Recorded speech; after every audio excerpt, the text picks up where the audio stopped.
Bonjour à tous, le CAC 40 reprend quelques couleurs, gagne 0,6% actuellement après sa forte chute de vendredi.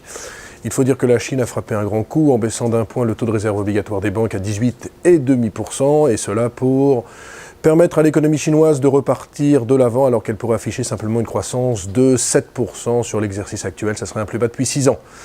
Autre bonne nouvelle, il y aurait des avancées intéressantes d'après le FMI entre la Grèce et donc les autorités mondiales. La Grèce qui a un petit peu inquiété en fin de semaine dernière. Alors sur les valeurs, il n'y a pas grand-chose à signaler. GDF Suez, énorme découverte de gisements de gaz naturel en Algérie, aucun impact sur l'action. Il faut dire que GDF Suez comme EDF sont des valeurs sur lesquelles il y a une pointe de spéculation selon lesquelles l'État pourrait vendre une partie de sa participation et donc les investisseurs ont du mal à acheter ces deux valeurs, GDF Suez qui se paye actuellement sur un PER de 15.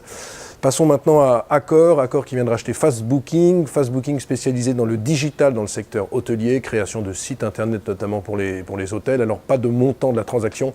Accor qui gagne 1,5% actuellement alors que l'action est chère avec un PER de 25. Et puis une petite anomalie aujourd'hui assez amusante, c'est le Crédit Suisse qui abaisse sa performance sur L'Oréal, passant de surperformance à neutre, mais dans le même temps, le Crédit Suisse augmente son objectif de cours de 155 à 170 €. C'est un petit peu ubuesque quand même. On ne comprend pas comment on peut baisser sa recommandation tout en augmentant son objectif de cours. Bref, ça fait partie des mystères de l'analyse financière. Sur l'euro, pas grand-chose. La semaine sera rythmée par les résultats de pas mal de mid-caps, notamment Aiko. Voilà, très bonne journée à tous.